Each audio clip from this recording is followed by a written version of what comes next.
Hey everyone, it's me, Kat Muir from Cheap and Easy Eats, and today we're going to be making the most delicious vegan orange cupcakes.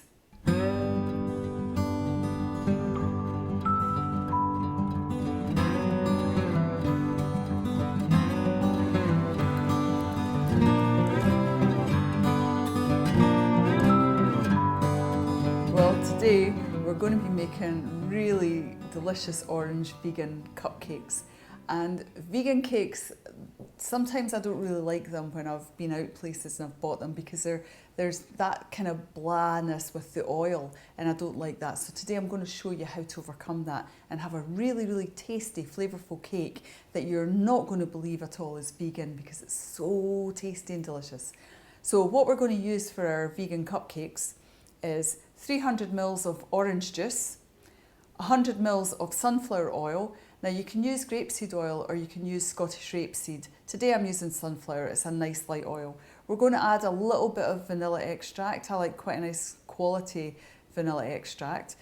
We're going to use 375 grams of self-raising flour.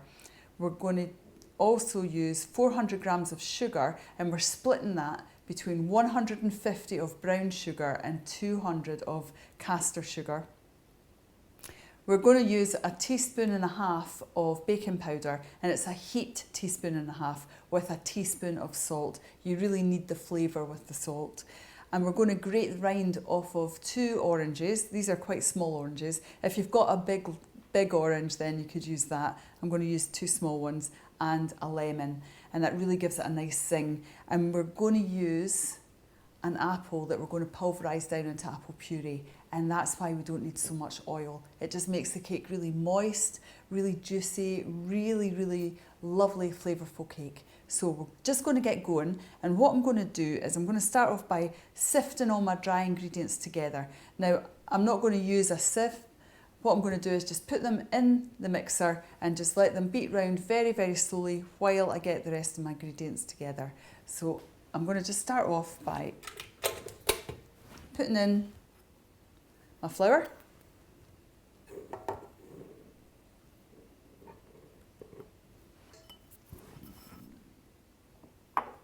my sugar,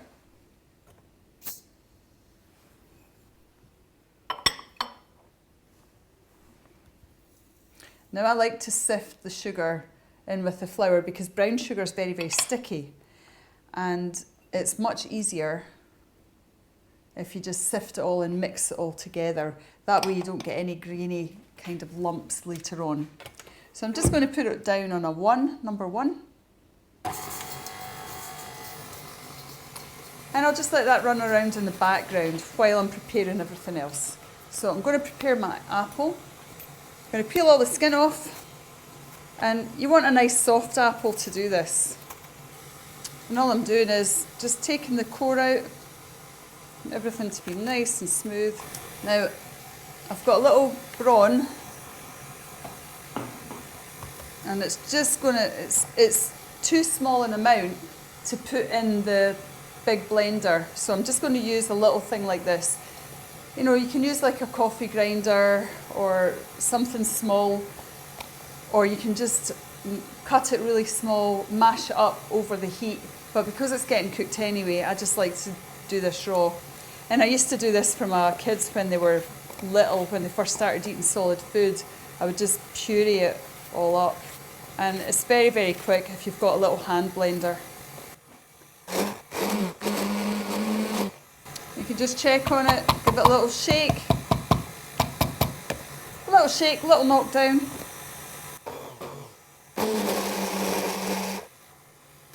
And that looks absolutely perfect. Now my flour's sifted up really nicely. So, just like you see, everything's all mixed together perfectly. And if I was doing this myself, I would just let it run, but I'll put it off so the noise isn't going to bother the recording. But it doesn't do any harm just to let it keep running, and it just acts like a sieve normally would. It puts lots of air through it, makes it light, and it just separates everything. So that's mixed up really nicely. And all I'm going to do, I'm just going to add all my other ingredients to it. So I'll start off with, now I would use the small side on the grater, and if you've got a little bit in the top, just take that out so nothing falls in.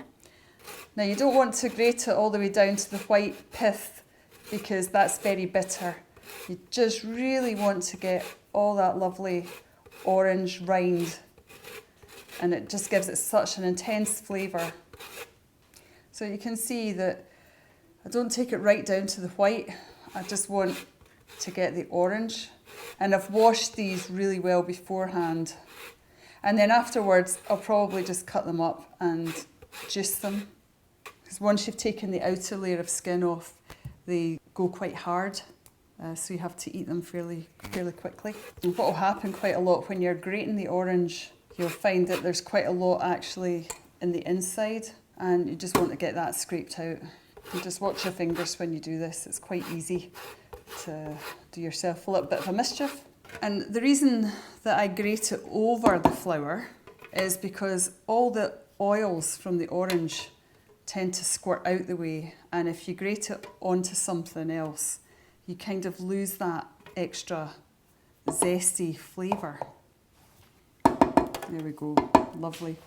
And then now I'm just going to put in the apple. You can see how brown it's going because it's so fresh. And that's perfectly fine, you're going to cook with it anyway. But just make sure there's no lumps in it. You don't want a big chunk of apple in your cake. If you see any lumps, just take them out or whisk it for a little bit longer. So I can see there's a few just at the side there.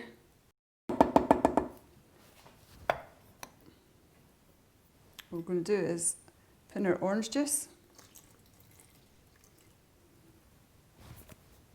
our oil,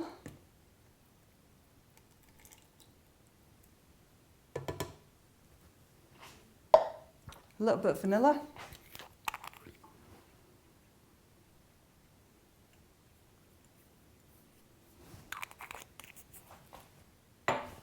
and now I'll put this back on and mix it up. And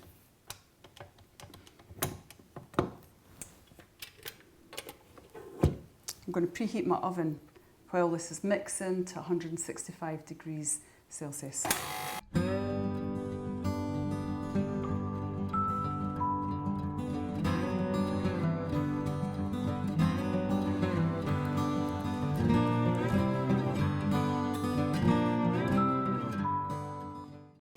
You don't want to mix it for too long because the flour starts to break down the gluten and it can not rise very well. So I've just gave it a nice soft mix, just on the lowest speed, and you can see it's quite runny.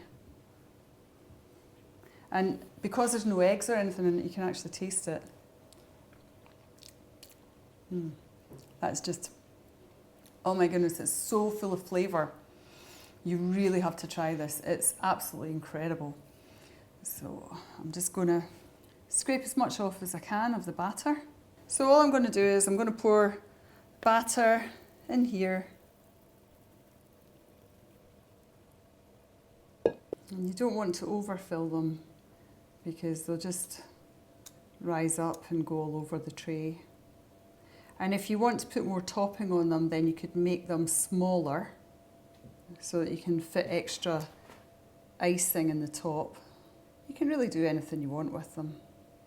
They really are one of the tastiest cakes you'll ever make. Now there's enough batter for about another 6 of these cupcakes, but we're going to put these in and they'll take about 22 to 26 minutes. I'll check them after 20 minutes just to see how they're doing, and we'll come back and show you once they're cooked. See you in a minute. So I've taken them out the oven just now, they're roasting hot. I'm just going to show you how I would check to make sure they're cooked, although these are pretty well cooked. They're 22 minutes at 165, but usually I would just take a skewer and it's came out clean. So you can see there's nothing on that, a couple of crumbs. So that means they're cooked. If it comes out and things are wet, then they're not cooked. And although it'll leave like a little dent in it, it'll kind of close up a little bit, but once you put something over the top, you wouldn't see it, or that could be the one that you try and leave the perfect ones for other people.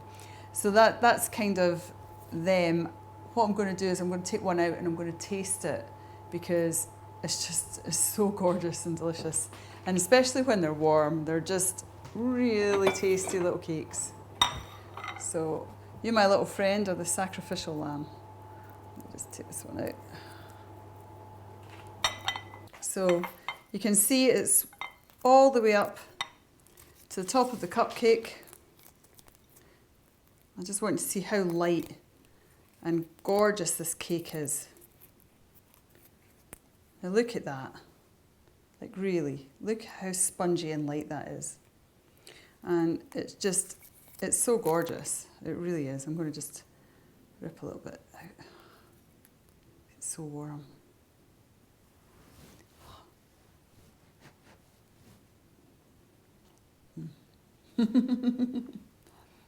Mm.